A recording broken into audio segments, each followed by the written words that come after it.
everybody. Welcome to another episode of Sprites, Bytes and Pixels. We are now of legal drinking age, at least here in Canada, as this is episode 19. If we were in Quebec, we could have gone a little bit earlier, but we are based in Ontario. So as a result, the legal age of drinking here is 19. And this is What's the legal age in Quebec? 18, I think. Is it really? Oh, yeah. Yeah, I think it's younger than we are. Yeah, when we were 18, we would go over to Quebec and then we could have as much booze as we wanted. That's right. I had friends that used to do that. When they got to the age of 18, they would drive over to Quebec. Do you remember being 18, Wilson? It's been a while, but It's been 20 years. You're older than me. Shut up. Yeah. Well, I'm not as old as you guys. Oh, So you're... let's throw that out there. You shut up too. So today's episode is an exciting one. It's all about, kicking it back old school, times when we were maybe 18, 19, or even younger, maybe like 12, 13, 14, the days of nostalgia, the days of ordering a party pizza on a Friday evening. Your friends are coming over for a sleepover. Parents take you to a Blockbuster video or a Rogers video. You guys are renting some movies, renting some games, renting some systems. And we're throwing it back to the golden age of gaming and game collecting. So that's going to be the episode today. But before we get into the episode, we're going to do our little intro stuff that we didn't get to do last time, which is, what are we playing today, right now? John, what are you playing? I just finished a game called Extermination Force. Nice. That's a good game. It's by the guys who made Gunman Clive. It's kind of like a boss rush, like man against kaiju battle, where it controls a lot like Contra, and you're literally climbing on the limbs of giant mechs, trying to target their cores and smash them with a hammer or a bat, while shooting their armor off with your spread gun or your laser. It's a lot of fun. It's an indie game. It's on the Nintendo indie sale this week, so I got it for like $3. Nice. It's like if Shadow of the Colossus had sex with Contra and they had a love child. That would be Extermination Force. Those, when you say Extermination Force, I thought maybe it had something to do with Mexico. Is that the case or no? No, it's more of a CH sound, like a mechanical, creature. Sometimes we make mistakes, Sometimes we think Segway is spelled differently. Sometimes we think Extermination is spelled differently. Yeah. It's just one of those days. John, are you playing anything else besides Extermination Force, or is that like the last game you played? And before that, I finished off all of Super Mario 3D World.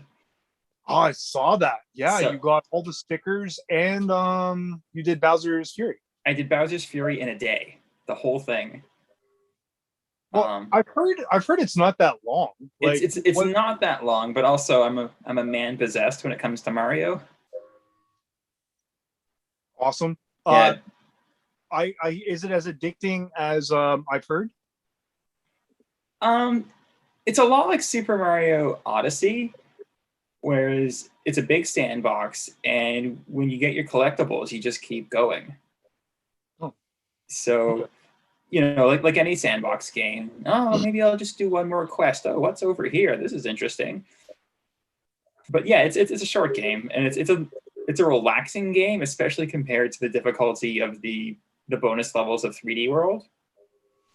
Where you're playing World Crown and you're used to just dying over and over and over again. And you jump right into Bowser's Fury after that. You're like, wow, I'm getting stuff done. I'm making progress again. So when you completed 3D World, like 100%, how did that feel? It was a relief. Beating Champions Road with every character is really tricky because each character handles so differently, and because Champions Road is such an exercise in memorization and reflexes. So with a character like Luigi, the longer you hold the B button, the higher he jumps. And then you get one of the other characters who doesn't have that control. Like, he can't do like a little jump with, say, Peach. She's going to jump as high as she's going to jump. So you have to retime all of your movements through the gauntlet that is Champions Road. I'm impressed, man. Like I've played Champions Road. I can't complete it. That's quite the feat. Absolutely. I'll give you some advice. Get 2 Tanuki suits, and it'll make your life a lot easier. And if you die, just reset the game and start again with the Tanuki suits. Like, it's a huge difference having those, because you can slow down your jumps, because you can just whack the enemies with your tail, and you have those extra hits that you can take.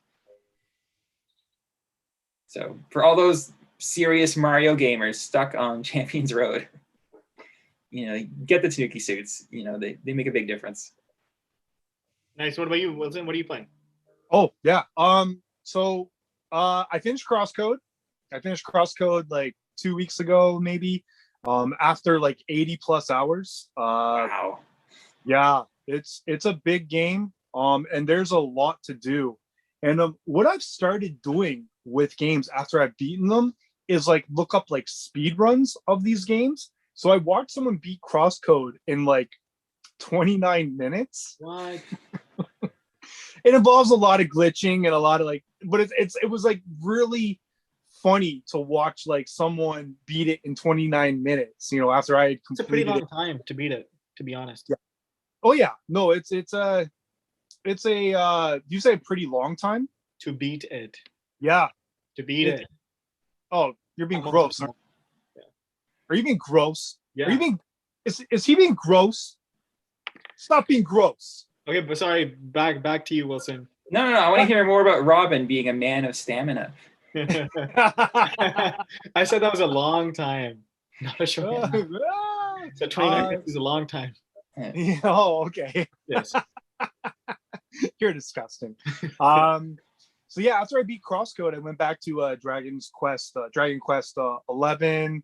But I started playing on the side something that I've constantly played and stopped and started over and stopped and started over. But this time I am determined to complete it.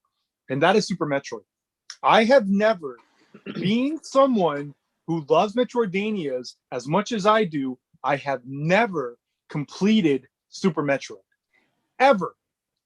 Is there a reason why?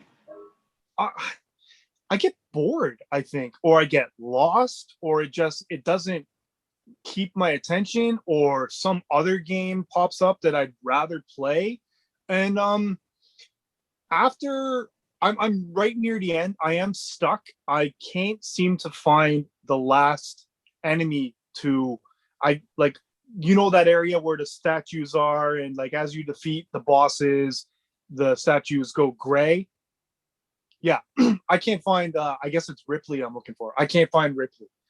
So I'm looking around, but what I was gonna say about Super Metroid, I don't really like it.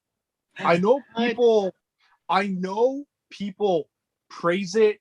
They think it's phenomenal. And, to give it its credit, like it's a game that without it, you probably wouldn't have these like other amazing Metroidvanias, because there's others that are in the same vein as Super Metroid.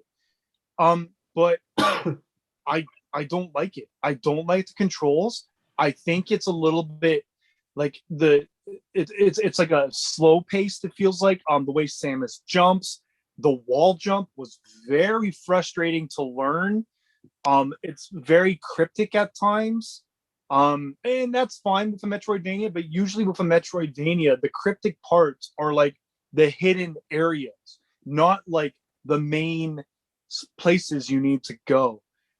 Yeah, I'm sorry, people who like Super Metroid, but I'm not a fan. I'll beat it. I'm gonna look around for Ripley. I'm gonna find him or her, whatever it is. But yeah, it's not as good as I thought it was gonna be. Now that I'm as like super far as I am. What do you guys say about that? I'm sorry. I'll give you the wall jump. The wall jump's garbage in that game.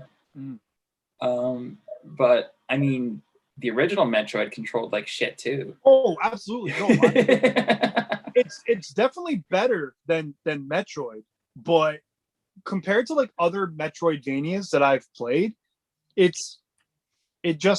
I'm not a fan. It definitely doesn't hold your hand as much as the modern ones do. You know, the new games make it real easy to find stuff. Well, Axiom Verge was very cryptic. I haven't played that one. That's Okay.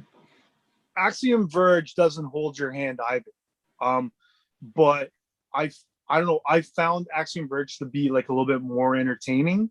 I don't know, but yeah, like I said, the wall jump, that is, oh my god. Like, and it has these ways of like teaching you things that you don't know that you can do, but trying to do that wall jump, like, I'm not somebody that goes online to try and find things. I've had to do this with Super Metroid because it's not me, it's the controls of the game. That's what I'm finding. There's an ability called the space jump. Mm-hmm. Hate it. No, Hate it. it'll make your life easier. I have the space jump, so I find that it works sometimes and it doesn't work other times. It's like you have to have this like rhythm to keep going in the game. You're very passionate about the space jump, Wilson. Sorry? You're very passionate about the space jump. I'm very passionate about everything. That's my problem. You are. You're a very passionate person. Yeah, but I don't know. I'll beat Super Metroid, and I'm sure on our a future episode, I'll be like, yeah, I beat Super Metroid. I'm still not as big a fan, and then I'll move on to something else. I think my next game actually I'll probably play is Immortals Phoenix Rising. Wilson, while I'm playing Spider-Man. Maybe. I'm still playing Dragon Quest 11 still too, man. And I'm like 80 hours into that beast. You can enough about me. PS4 in like 25 hours. Just saying. I'll play it. I'll eventually play it. I'm looking at the collector's edition right there in front of me. You can borrow my copy. PS5. Sorry? Borrow my copy and just beat the game. I beat Horizon Zero Dawn for you, Wilson. I beat it for you.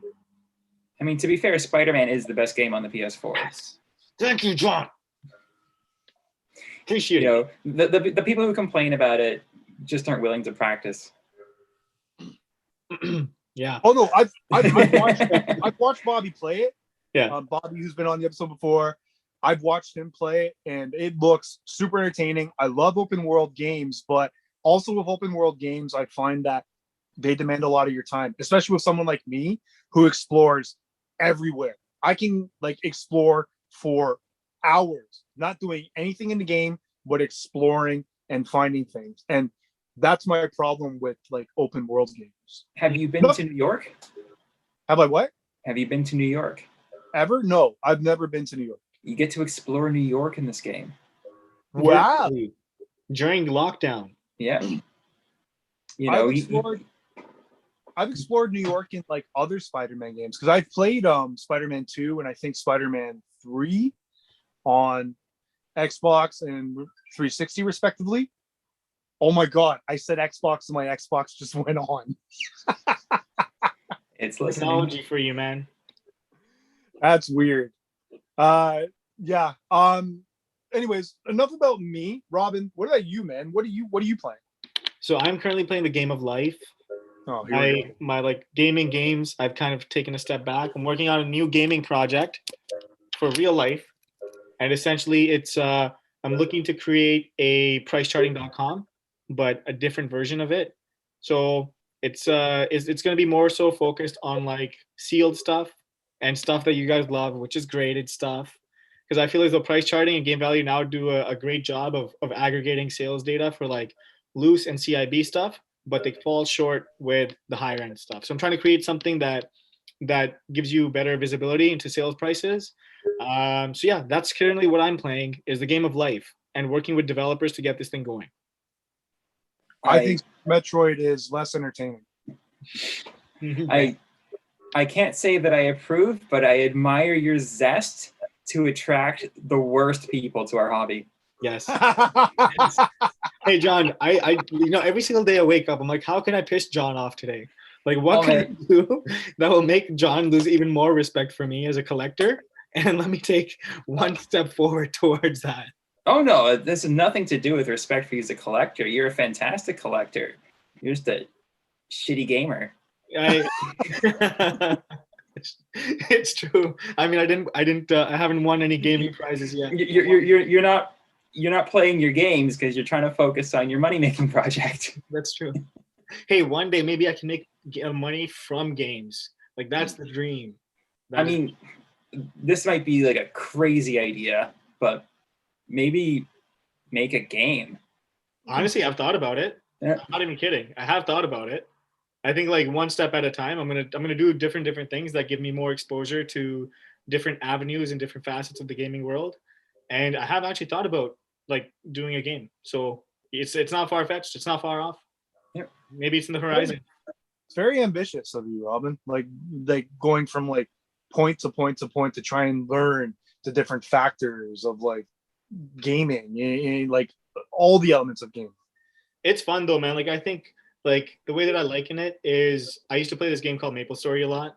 And in MapleStory, the premise is you start off as like a beginner and then you level up. And then it's really hard in the beginning. But by the time you complete like your first evolution, you are so good at it. Then you level up again and it's really hard again. And then it's like the more you keep challenging yourself and the more you keep doing it and keep failing, the better that you become. And if you take a look at like where you are 5 years from the day that you started and you take a look back to your first day, it's like it's growing leaps and bounds. So I still have a full-time job, so that takes up a lot of my time, but yeah, this has been fun working on like all these crazy little gaming projects. So I hope that this will also be successful. Do you have any other gaming projects going on right now? I do, yes. I do have other gaming projects on the go right now, but this is the biggest one that's taking my priority. Like if I wanted to add like a new game to my collection, is there a store I could buy special games from? Like if I really wanted a copy of, say, I don't know, Mega Man 5, where could I go? You could go to playcadia.ca. Oh, okay. Yeah, so that's playcadia.ca. That's also a place where you can buy video games. Or if you're really missing out on like going to trade shows and you just want to reminisce, you can go to gamexto.com and just reminisce about game shows. Okay. I hear the customer service at Playcadia is excellent. Oh, for fuck's sake. It is like so great. I would recommend that instead of emailing me at hello@playcadia.ca or robin@playcadia.ca, that you message me on Instagram and or Facebook. And that's when you'll get the fastest responses. Wilson, are you...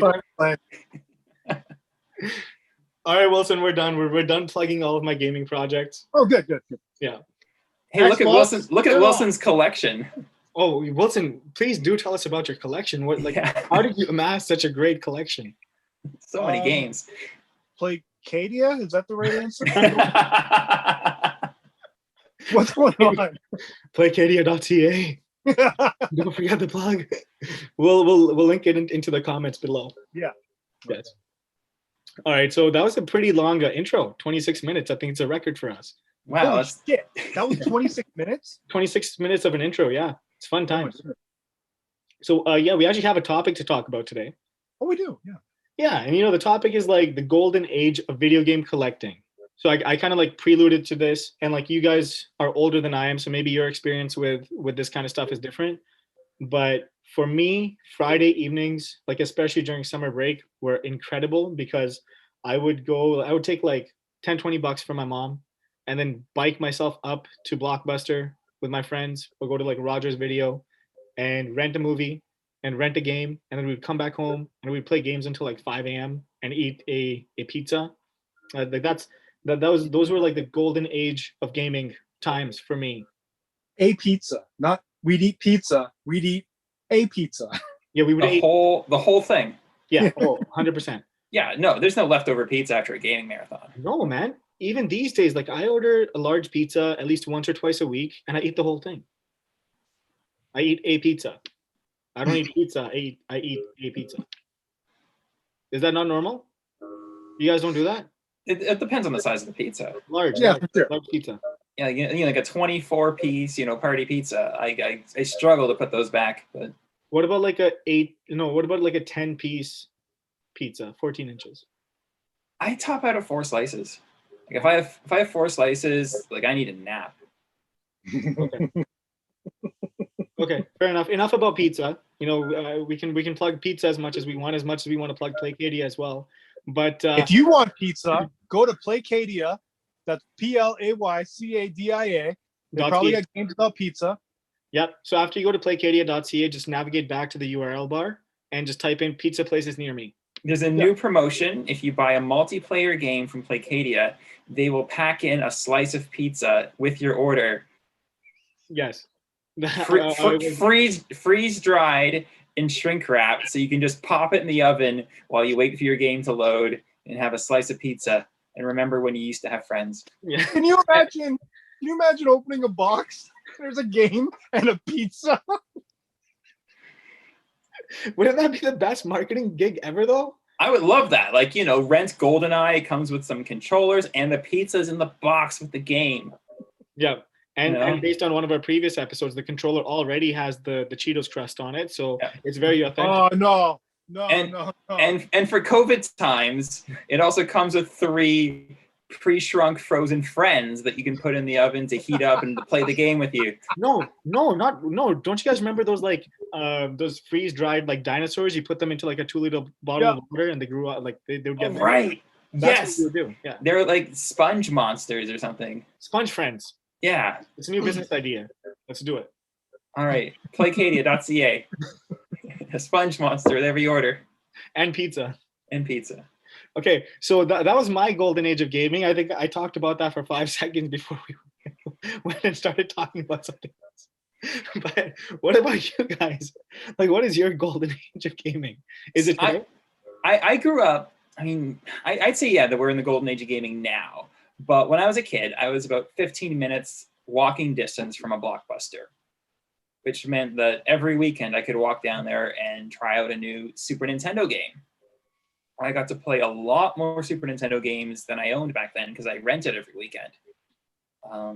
You can get a new release for 3 days, and if you put enough time into it, you could beat a game in 3 days. Mm-hmm. What was the game that you rented the most? Secret of Mana, because you can't beat it in 3 days. You really like Secret? No, so most of the games that I really liked that I rented, I ended up buying. Like games like Saturday Night Slam Masters or Super Bomberman. And then there are the real stinkers. I have a fairly large Super Nintendo collection, and some of these games I won't own. I won't buy them because I have such terrible memories of the weekend I spent with that shitty game and the grudge I hold against it. I'm talking games like Family Dog or Doomsday Warrior. Or I just want nothing to do with those games. Why would you rent Family Dog? Because everything else was gone. It's Friday night. All the other games were rented. I have similar experiences. I rented Rocketeer. It's a bad one. Yeah, I've rented Rocketeer. I've rented Tough Enough. TUFFENUFF. I thought it was Street Fighter, but it was not. No, it's Jalico. It's the off-brand Capcom. Yeah, and it was not fun. It was not a fun game. So I see where you're coming from, John. Yeah. What about you? I remember renting. I used to go to my buddy Terry's house, and one of our things would be like we'd go rent a game because I didn't have a Super Nintendo. He did, so we'd go to a store, we'd rent a game, and we'd go back to his place and like play games. One day, I think his mother rented a game for both of us. I rented a game and he rented a game. I rented, oh my God. I want to say it was Earthbound, and he rented like some really shitty Super Nintendo game, but I can't remember what it was. And me and him got into like a bit of an argument while I was there, and I was going to go home and I was going to take the game with me, like, to play it. No, I don't know. Maybe I did have a Super Nintendo. Maybe I was just like hanging out with him. But I was going to bring it home. And he wouldn't let me take it. He was like, no, you take the other one. You take the shitty one. And we got into a giant argument about it. I ended up like calling his like house and talking to his mother and just getting angry. And we had like a big fallout for a few days, children fallout, which are huge when you're a kid, because like you're still kind of growing your friendship circle.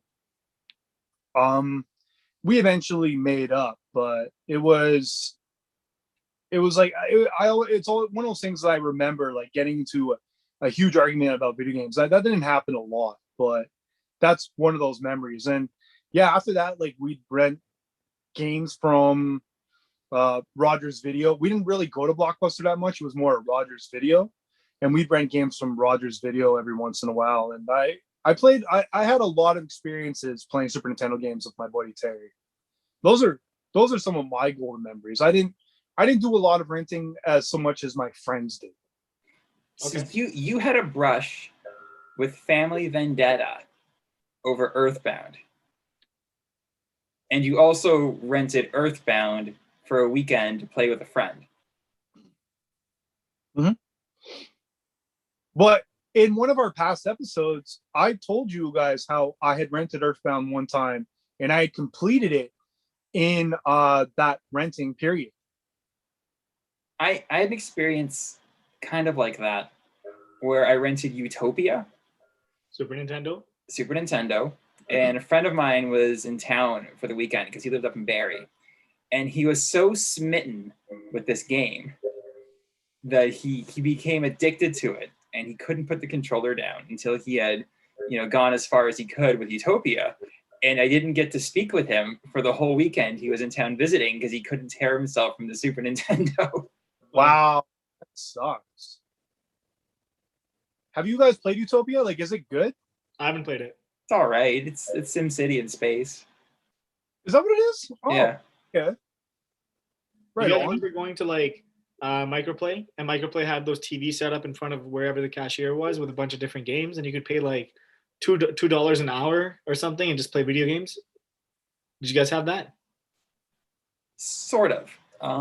There was a place in Forest Hill called In Advance, and they had a Super Nintendo set up, and yeah, they had like, give them a couple bucks, you could play for 15 minutes. And this was before I had a Super Nintendo. Mm. So I would go in there and I would play Final Fight, which was the coolest. It had, the great graphics, the huge sprites, the really fluid beat 'em up controls, like totally crushing anything that on the NES. And yeah, that's a good memory. What about like arcades? So go ahead, Wilson.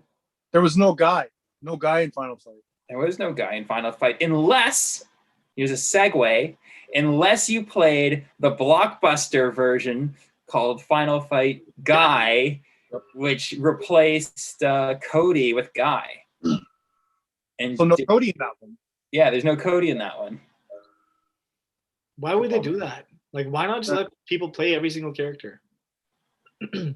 I would say maybe they didn't have enough space on the cartridge, but then they had 3 characters in the second game and 4 characters in the third game. So I really don't know. They're just wild. They're wilding out. You were saying though, Robin? I was saying, what about like arcades? Did you guys spend a lot of time at arcades?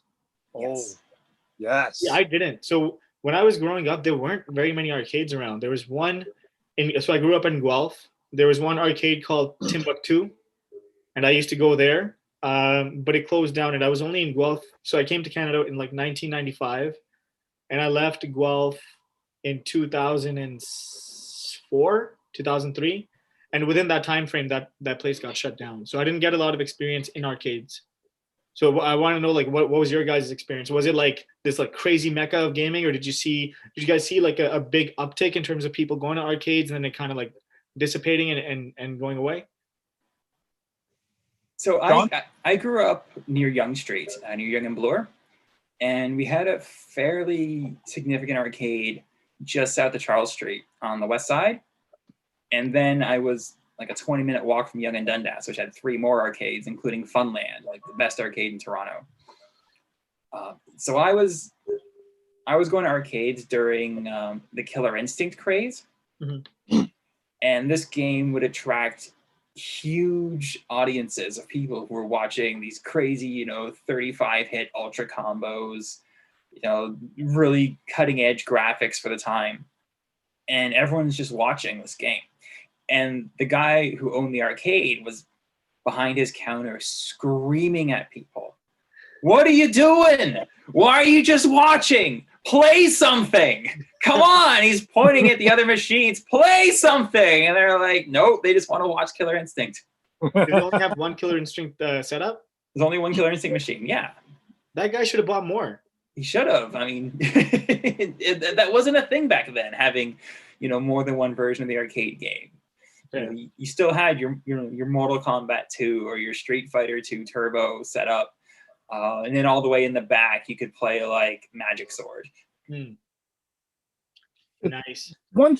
That's one thing I miss. Like when we're talking about the golden ages of video games, I miss like going into a store and seeing an arcade machine, going into a donut shop and seeing an arcade machine.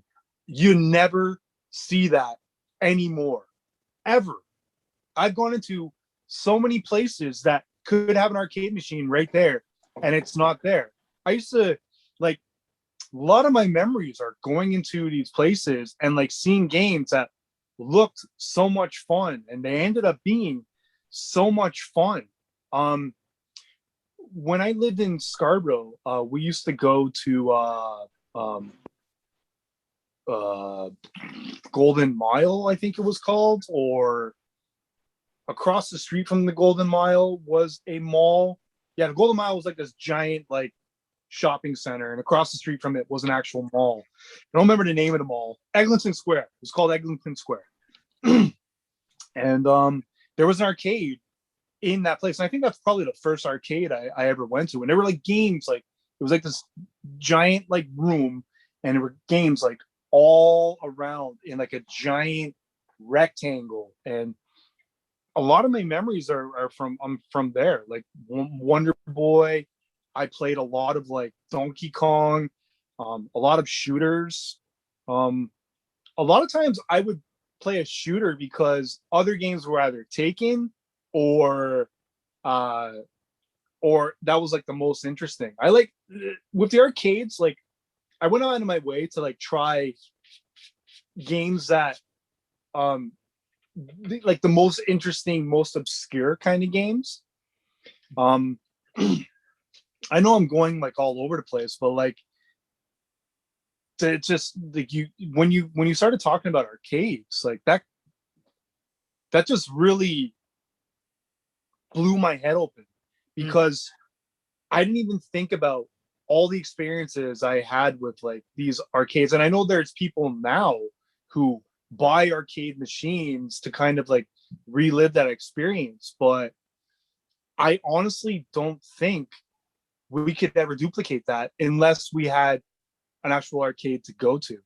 Buying a machine and owning it, very different from the old arcade experience. Walking in that door and hearing all the sounds and seeing all the craziness, like watching people play Mortal Kombat from start to finish, Mortal Kombat 2. When I first saw that machine, it blew my mind, because I didn't think it was possible for Mortal Kombat 2 to even exist.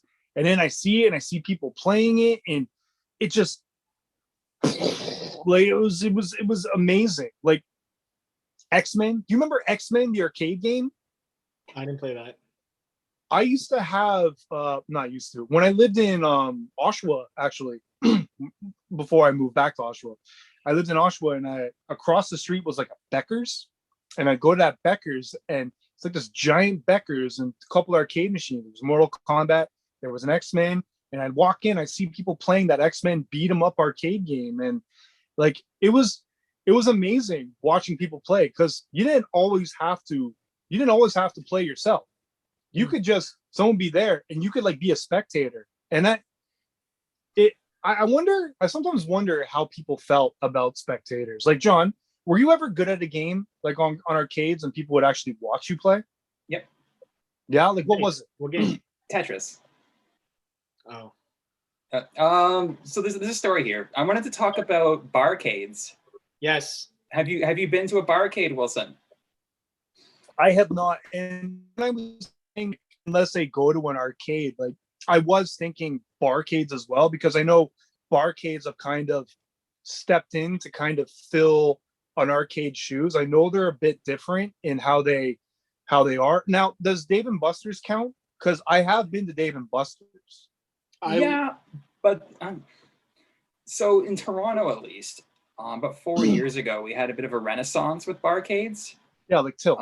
With like Tilt, like Z80, like Rec Room, which is a totally different experience than the other two. Yeah, like Tilt and Z80 and The Greater Good, their thing was a total nostalgia trip, getting all of your old favorite arcade games and putting them in a room. So like your Bubble Bobble, your Street Fighter, your Daytona USA, Pac-Man, and having a fixed cover charge, and you can play all you want all night. You know, they would have a TV set up in the back with an N64 and Smash Brothers. They have Skee Ball, like everything that you remember from your childhood arcade experience is there, and you can drink. And then on the other end of the spectrum, there's Rec Room, which is I forget who owns it. I think Cineplex owns it. It's by the Roundhouse near the Rogers Center. Yeah, I've seen things. I've seen Isn't article. the old Steam Whistle Brewery building? It's next to the Steam Whistle Brewery. Yeah. And its deal is like every crazy like flashing lights like ride style arcade machine, like your light gun games. They have like a new cruising game, like everything. Every like crazy experience that only an arcade can provide that you can't get at home, like the ride-on games are all there, or like holding a huge piece of plastic and pointing at the screen and shooting everything, or like a Pac-Man game that's like 15 feet tall. So yeah, it's interesting seeing the resurgence of arcades. But back to your story, yeah, I was at a bar playing Tetris at one of those places where you can just play as much as you want. And I was on a good run, and I had attracted a pretty good audience of people who just wanted to see how far I could go, which is fun. Did it feel like it added extra pressure onto you? No. I mean, Tetris adds enough pressure. You don't need more. But it reminded me of how gaming has become such a solitary experience.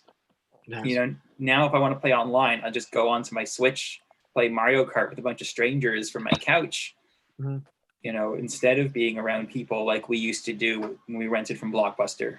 Well, there's not really that many good couch co-op games that get released. Like co-op nowadays is just multiplayer online, and that's it. And I think one thing we missed here is arcades were great, but they were cost prohibitive because they targeted kids, and kids didn't have a ton of money. They had quarters. But the amount of revenue that you could generate from an arcade would be pretty stagnant, I would say, aside from like the sales of chips, pop, that kind of stuff. Then we went into an area like to an age when cyber cafes became really popular. That's when like people started playing online a lot more. And then from cyber cafes, then I think is when we transitioned to like this whole barcade scene, which has become really popular nowadays. Like there's Dom in Montreal, he runs Arcade MTL. I've been there a couple of times. It's always really good. It's always really packed. But it's good. I think barcades make more sense now because these are the kids who ended up growing up who can now drink. And as a result, you're not just making, your money's not being made from the arcade machines themselves. Your money's being made from like concessions, which is what it was the opposite of before. Your money was being made from the arcade machines and not so much from the concessions.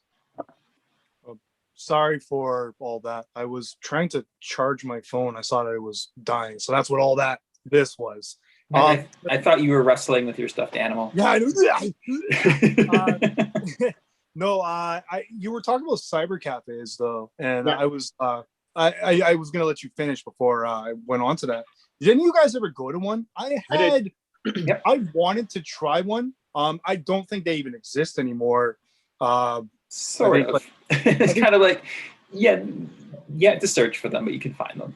Yeah, I think like barcades have kind of taken over that video game aspect, because I think cyber cafes were trying to fill that in a way, but it was a little bit more of like a quiet atmosphere as opposed to a barcade, which is a little bit more, I don't want to say loud, but like, you know, it's a little bit more outgoing, you know. Robin, what was your experience with the cyber cafe?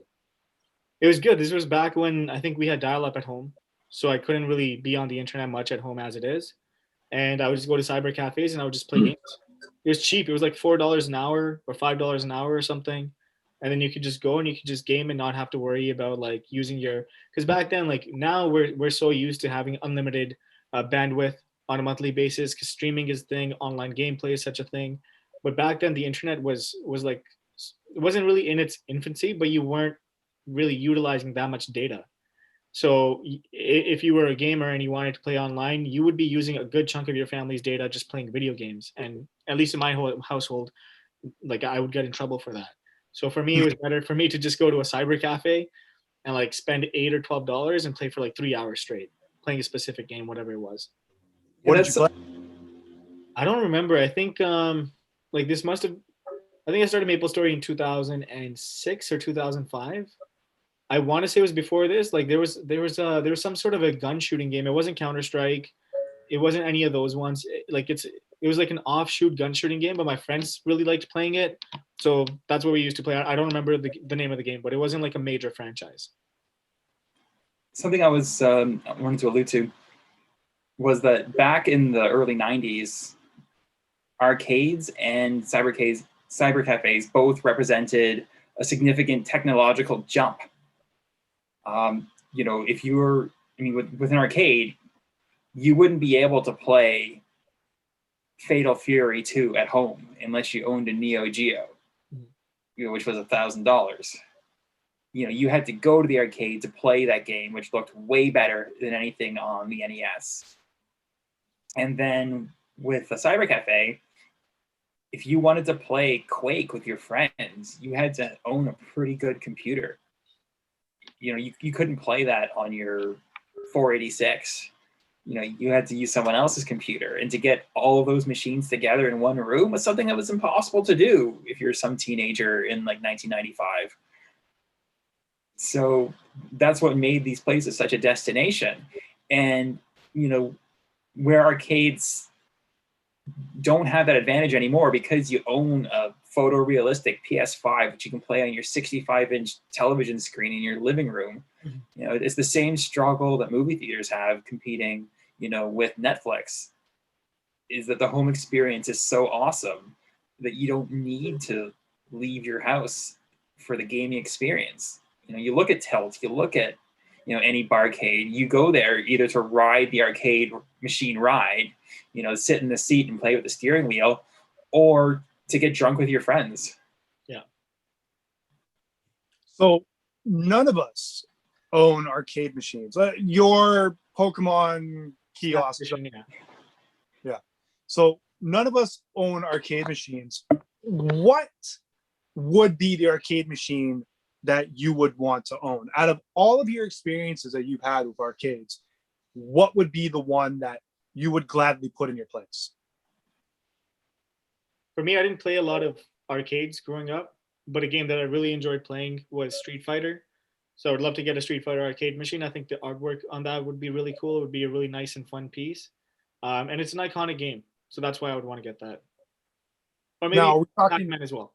We talking regular Street Fighter or like Street Fighter 2 Turbo is the one that I used to play a lot. Okay. Yeah, that's where we're getting. And you said Pac-Man? Yeah. Interesting. Why Pac-Man? I don't know. I just like whenever I go to like Dave and Buster's or any of those kind of spots, they always have a Pac-Man machine, and that's the only time I ever get to play Pac-Man. But it's way more fun doing it on like an arcade machine than it is like on your phone or on a TV or something. So for that factor, I would like to get it. Also, I don't think, I don't know, maybe it's just me, but I don't think the sound of like getting a fruit, like that boop, boop, I don't think that sound can be replicated as well as it can on an arcade machine. For some reason, I can hear it in my head right now. And like every time you got that from the arcade machine, you're like, oh, that sounds so good. But I've played Pac-Man before, like on my TV, and it's not as pretty sound. I don't know. What about you, John? I would say, I mean, from a nostalgia standpoint, the original Teenage Mutant Ninja Turtles arcade cabinet with the 4 players. Oh yes, that's a great choice. Yeah. Something that suits, my gaming style today would be Bust a Move or Bust a Move 2 or Puzzle Bobble, whatever it's called. I love that game. Like, and it's definitely one of those, like when people say they don't like puzzle games, and you're like, well, what about this one? You're like, oh, I've played that. I like that one. It's the puzzle game that people will give a chance. Yeah, and it's a great social game too, where you can play against your friend and have a quick match. My best friend Corey, we used to hang out a lot more than we do now. COVID, of course, and other things. She's got kids and blah blah blah. But she used to come over a lot to my place, and we'd play Sega Saturn, and we play like Bust a Move and Puzzle Bobble, and it'd be a constant back and forth, like her beating me beating her, and like we did that for hours. And yeah, like you saying it just brought that back in my head. Like a lot of good memories I've had with that. Even in the arcades, I wasn't that good in the arcades for some reason, but yeah, that's a great choice. I still play the hell out of it on my Switch. Is it digital or physical? Yeah, it's the Neo Geo Arcade Archives. Oh, okay. How much is that? Like $10. Okay, cool. I guess if we're talking about arcade machines, well, this was my question, but the first game that popped in my head for arcade machines, there's a few actually. X-Men was one of them. I loved the X-Men beat 'em up game. The Simpsons is another. That was a really fun beat 'em up game. But to kind of stray away from those, Gauntlet Legends. I had a lot of fun with Gauntlet Legends, and it was a really cool machine because you could like lose all your continues or whatever, or game over, and come back the next day, and you put in a password, and it was a password or your profile or something like that, and you could play your character with the same like stats that you had before. Like it was like a password system. Like you could play your character again and continue off from where you left off. It was really, really cool. But like I had a lot of fun with that game. Just the problem was like your health was constantly counting down. So exactly. Very much merging the arcade and the home experience. Yeah, it was a quarter muncher. Now I remember playing. I think I know I had it for N64, but I'm pretty sure the N64 version doesn't do that. But I think all Gauntlet games were like that, at least in the arcades, where your health was like constantly counting down, and you had to keep on filling yourself. Yeah. But the arcade, that's the arcade rule, I guess. They have a little like number on the screen showing your bank account shrinking.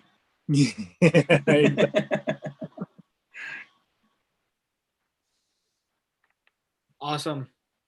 So it looks like we have quite a bit of a nostalgia kick from like arcades, playing games at home, couch co-ops. Did you guys ever do like LAN parties? I mean, at the barcade, or not the barcade, the net cafe for sure. The overnight net cafe where you'd show up at 10 p.m. and leave at 6 in the morning. Did you do one of those? How was that? How was that experience? Like, how old were you? I would say maybe like 17 or 18. Okay. I didn't love it. Why is that? I think I just didn't love PC games at that point. Like, I think it was when everyone was really hooked on Diablo. Oh yeah. And I think Diablo is kind of a boring game. Diablo 2 I liked a lot. I didn't get the hype, and I didn't like the game. So if we were playing something a bit more action packed, like a Quake or a Quake 2, or this was before Counter-Strike was out. I think that would have been more fun.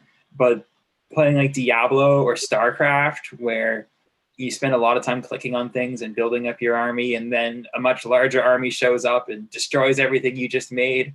You know, StarCraft was my jam. Like that was I spent a lot of hours playing that game, especially when StarCraft 2 came out. I think it came out like 2009, 2008 or 2009. And I think I made it to Diamond, but in order to keep that ranking, I had to play like every single day, 6 hours a day. It was nuts. See, I was different from you guys. I didn't have a computer growing up. Like both of you seem to sound like you know, Robin, you got to deal with dial up, and Yeah. John with his LAN parties.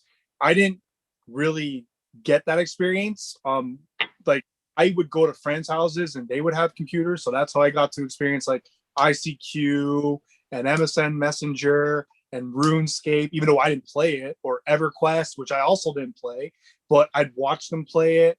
I do remember bulletin board systems. I got to play a few games that way, and those are really neat. But with bulletin board systems, I found like it was kind of like you'd be able to do one thing, and then, or you'd have like so much energy to do one thing, and then you'd have to come back the next day to, and you get like your energy back or whatever to do another thing. And it was like this RPG or like dungeon crawler that I played. You ever do any bulletin board systems, Robin? No. John, you're probably better at explaining what they are. Okay, yeah, the text-based BBS games like I think it was Legend of the Red Dragon or Lord of the Red Dragon. Legend of the Red Dragon. I think that's Yeah. what it was I played. Yeah. And then there was Usurper. And yeah, I mean, you would get so many actions you could do because these are dial-up games. You were calling up someone else's dedicated computer and using their computer from home. So really only one person at a time could be on the server playing. So in order for everyone to get their turns in, they'd limit what you could do. And yeah, they were just text-based games. Like they would say, there's a monster, like a goblin. What do? You press, you can choose from a menu, attack, like a Final Fantasy, but without any graphics. Is that like Cross Country Canada? Or the Oregon Trail? No, no, because those games had graphics. Oh, this was no graphics at all. Just text. Wow. Yeah, and you could interact with the other players, sort of in the sense that you could maybe go and stab another player while they're sleeping in the inn, and the game would decide whether it was successful or not. But either way, when the other player logs into their game, they would see that you've tried to fuck with them. Oh, shit. And then they could try to get you back, on their turn. Yeah, it was like a role-playing game. It was like Dungeons and Dragons in a way. Yeah. Because I remember this was the first time I'd ever played it, and I was still like learning computers and stuff. But I learned that I was a pretty good typer, even though I wasn't as fast as other people. I remember this guy was like getting called a noob in the tavern, and like other people were giving him shit, and I started chiming in, and one guy was like, "Oh, thanks for like having my back," or something like that, and I said, "No problem. Can I buy you a drink?" Just trying to like do the whole role play. He's like, "No, your soul will be fine." And in the time of me typing, he had sucked I think he had like made me pass out, sucked my soul out, and disappeared.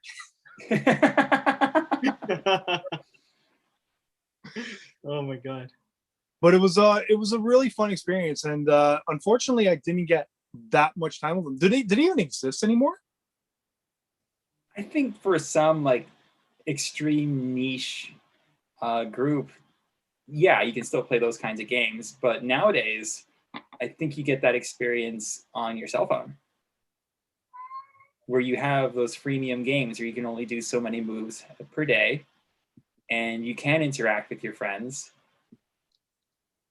Yeah, but not as much. Like I found that you could socialize a bit better with like in the bulletin boards than you could like in these new freemium games, because I've played many of these freemium games, and it's more like you can attack them, yeah, or like you can give them like an item or something like that. It's nothing along the lines of like the conversation I had with a person who sucked my soul out. Well, yeah, because you can just text them now. Yeah. Yeah. Awesome. So we're like we're past the 1 hour mark. This is our longest podcast ever. Oh my goodness. Yeah. So we set a new record today talking about nostalgia. And we didn't even get to talk about the tournaments at Blockbuster.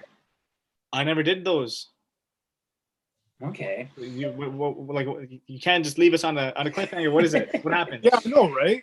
They used to run video game tournaments at Blockbuster with prizes. I remember being so excited to go to this tournament.